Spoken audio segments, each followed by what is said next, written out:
I'm going to start with is a quote from Reverend Dr. Martin Luther King Jr., and he gave this quote on April 4th, 1967, in one of his speeches that would help solidify his reputation as one of the most dangerous and hated men in America.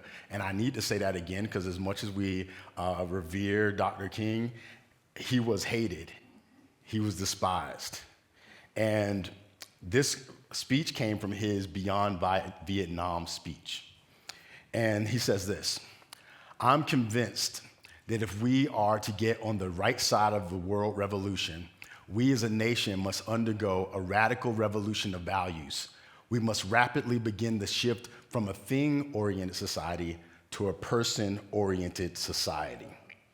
He goes on to say, "When machines and computers, profit motives, and property rights are considered more important than people, the giant triplets of racism, extreme materialism, and militarism are incapable of being conquered." So let's just hang out with that for a second, that light little message. This was in 1967, but many of us could read that today. And so many people know so little about Martin Luther King Jr. in actuality that I could have gotten up here and said, "I was thinking the other day," and I could have said the exact same thing, and people would have been like, "Wow, that was amazing." But in 1967, he said that. And if you ask anyone right now who might lose their jobs or fears losing their jobs to AI or something like that, what they think about the idea of machines and computers, profit motives, and property rights being considered more important than people, you kind of can feel the tension that would emerge, right? It was like MLK was a prophet, right?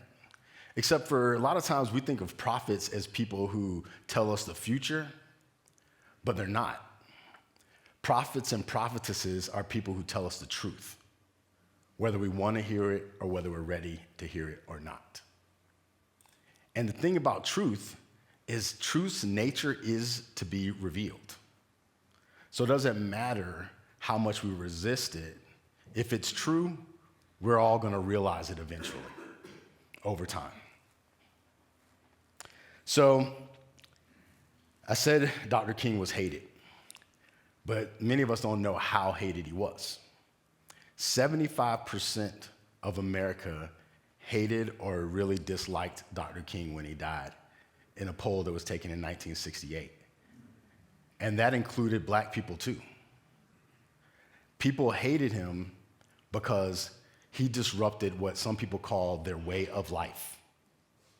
And when we have this way of life and it gets disrupted, our natural impulse is to hate. Our natural impulse is to react, to think about what we're going to lose.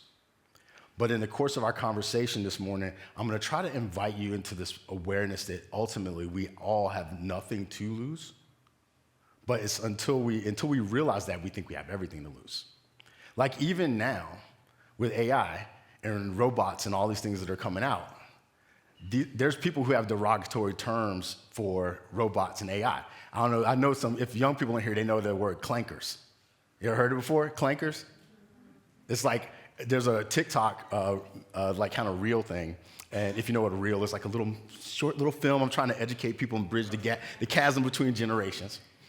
And this person brings their partner home, and their partner is a robot.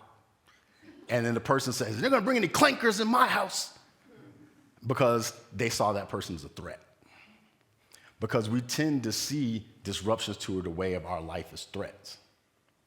Well, there was a time where people who look like me, it was normalized for us to be like robots, told what to think, told what to do, only function in a certain way. And if we disrupted anything, then we became a threat. So the invitation this morning, as tense as this might feel for a moment, and I'm going to tell you it is, it's an invitation. So Lisa Nichols, she's a famous black woman motivational speaker. She said, "Every choice that we make is a love letter or a warning to your future self.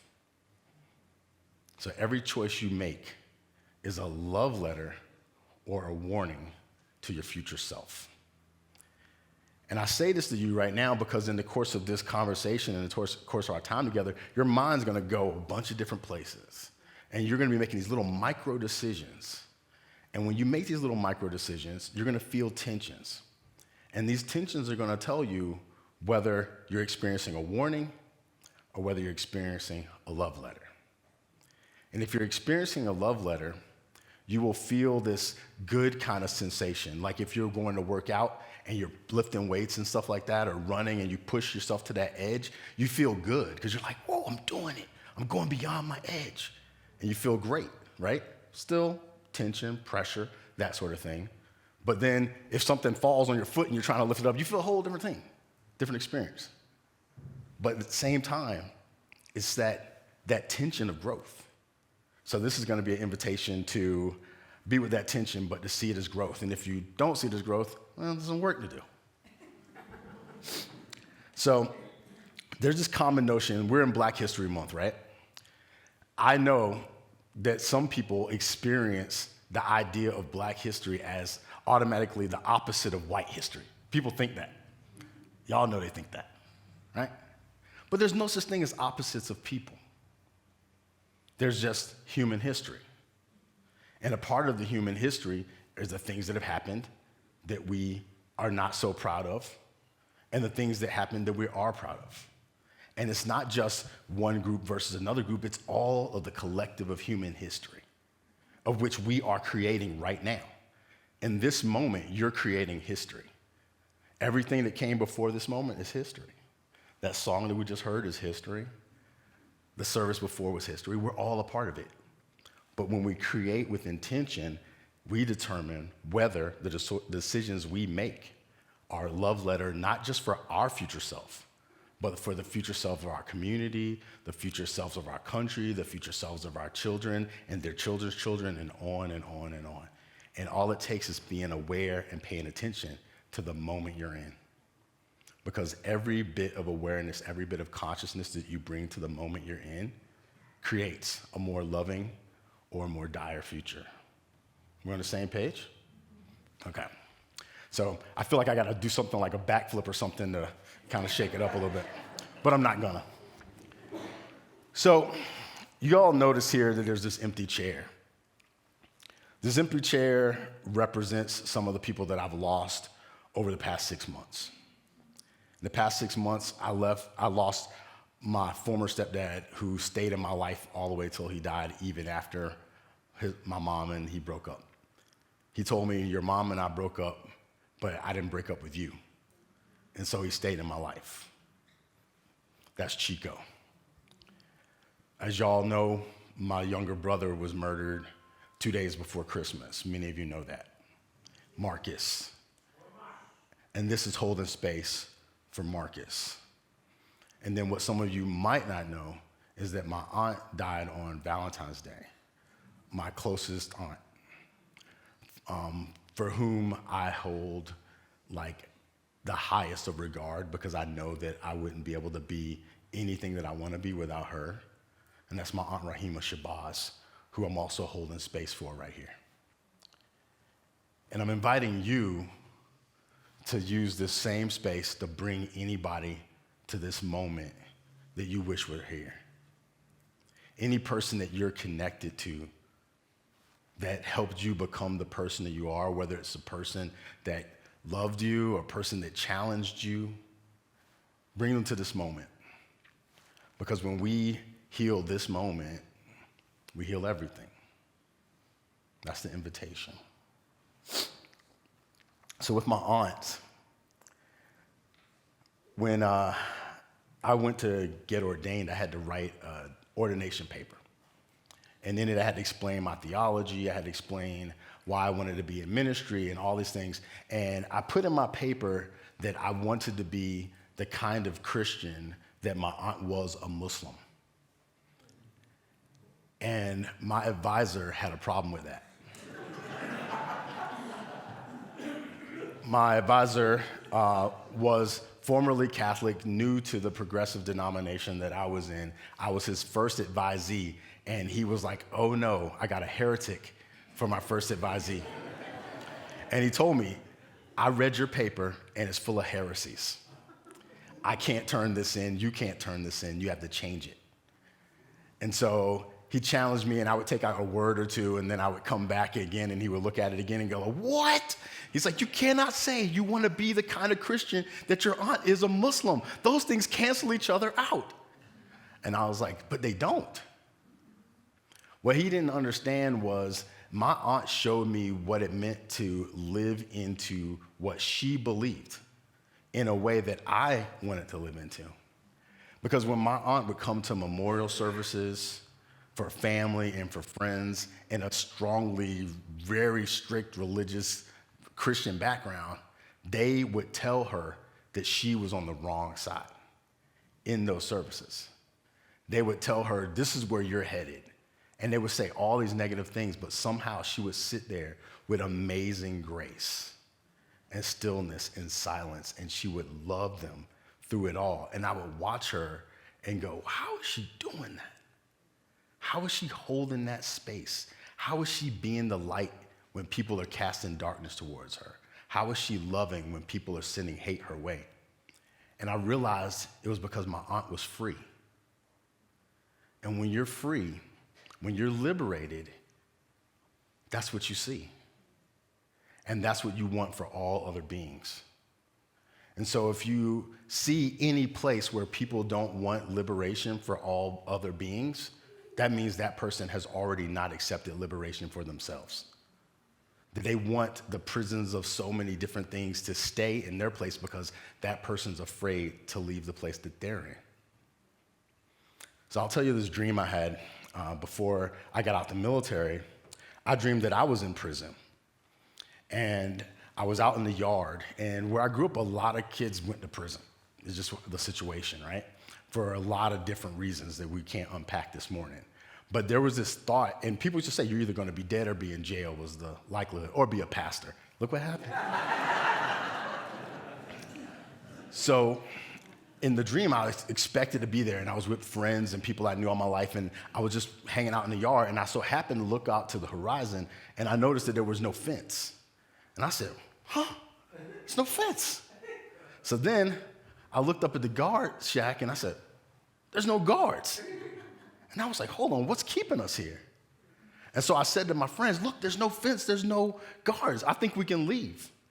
And they were like, you're crazy. And I was like, no, look. But they wouldn't, because they thought if they looked, it would seem like they were trying to escape, and then something would happen to them. And so I said, I know what I'll do. I'll run to where the fence used to be, and then I'll yell out to them, and I'll be like, look, we can get out of here. And so I ran to where the fence used to be, and I yelled out, but then I was too far away from them to hear me. And so there was nothing I could do. They didn't even hear what I was saying. So then I said, I know what I'll do. I'll go over to the guard shack. I'll climb up to the top. I'll use the megaphone, and I'll say, look out into the distance. Look up. We're free. There's nothing holding us here. Except for when I did that, they just thought, that's just a trick of the guards to make us look up or look around, and then they're just going to try to take us out. No, just nobody pay attention. But then when I was on the guard stand, I looked out on the horizon, and I saw that there was a land beyond the prison that I had known. And I said, I know what I'll do. I'll go over to that land. I'll get something. I'll bring it back and prove to them that there's something beyond these prison walls. And so I went, and I did that, and I came back, and they said, either you're working with the prisoner guards, and they gave you something, and that's why you're playing around and trying to get us in trouble, or you're crazy, and if we listen to you, then we're still going to get in trouble. And so they ignored me. And so I said, okay, well, there's no reason for me to be here anymore. I already know there's something else. I'm going to leave. And so I went to that place, and I hung out, and people didn't know where I came from, but I didn't seem like a threat to their life, so they accepted me like, hey, okay, whatever. But then I started telling them about where I came from. And I said, where I came from, there's this happening, there's that happening, there's all these injustices happening.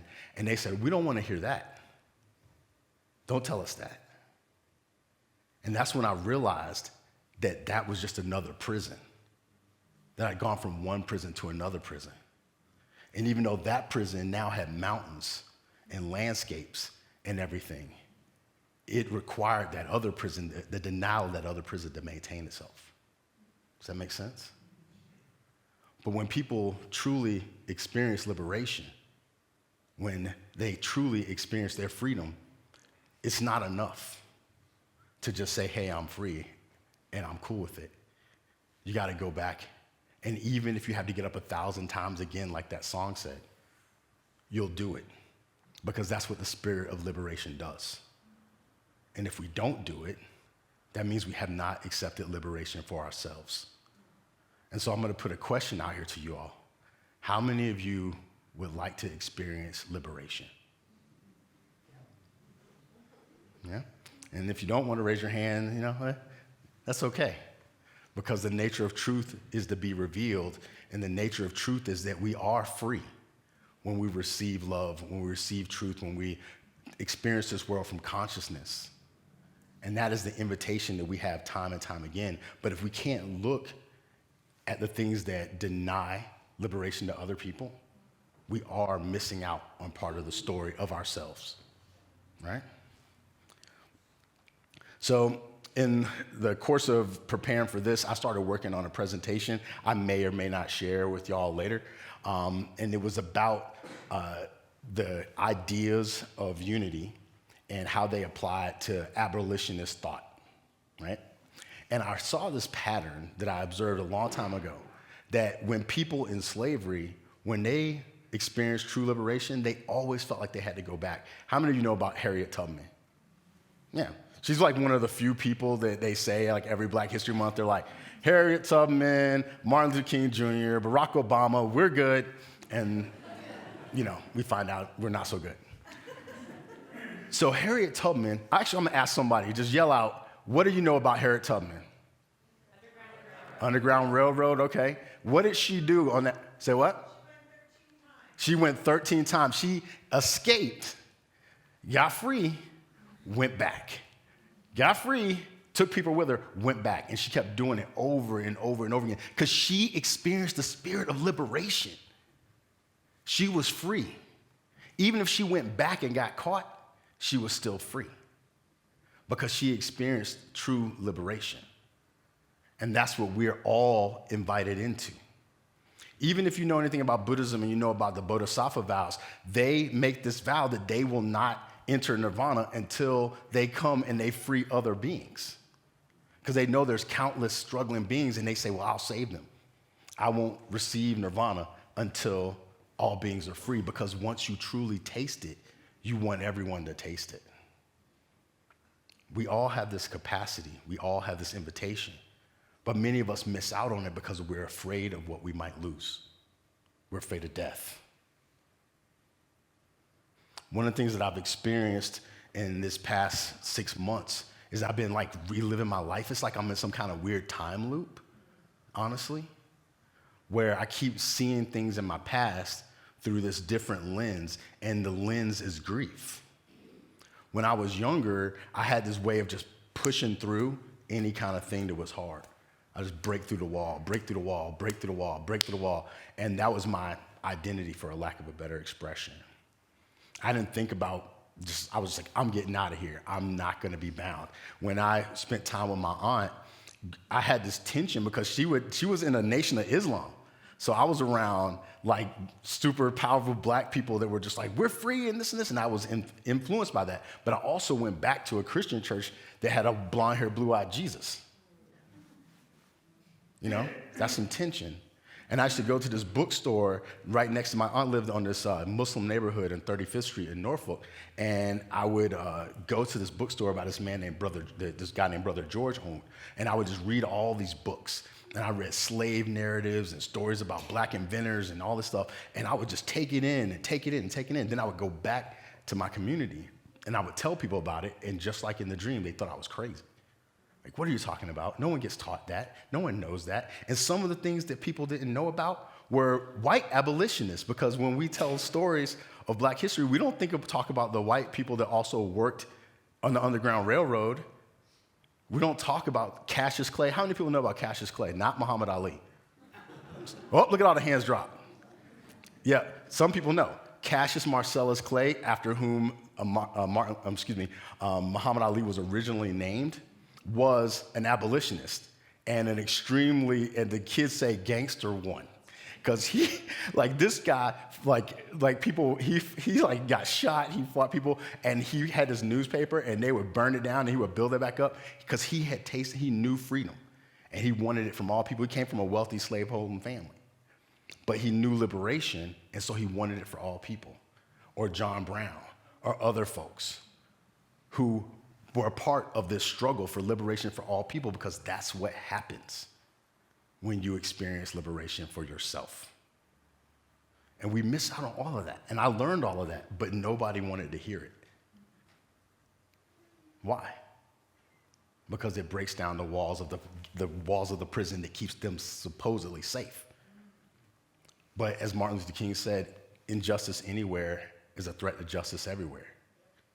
And so if we don't create systems for liberation for all people, no one's safe. Just how it is. So one of the scripture passages that I encountered through several of the abolitionists, there's different people. Sojourner Truth, she came out, she got free, she opened her mouth. And I always used to wonder, how did these people escape slavery and then be vocal about I escaped slavery? And then tell people, they'll be like, I used to be a slave right there. And I'm going to tell you, this is and they were like Frederick Douglass and all these people, or this guy named David Walker, who almost nobody knows about, he wrote something like, I think it was called The Appeal to Black People or Colored People Throughout the World. And he was born free, but he ran his mouth in the 1800s saying this is some mess, knowing that he could have gotten taken and thrown into slavery. And he was very vocal about it because he knew liberation for himself. And one of the things that I saw in common was the scripture passage from Acts that several of them were influenced by. And I'll read it to you. It's this scene where Paul is talking to the philosophers on Mars Hill, or the Areopagus. And he talks to them about the unknown God. Because they have all these different gods, and then they have this spot for the unknown God. And so to the unknown God, he proclaims this to the people. He says, what therefore you worship as unknown, this I proclaim to you.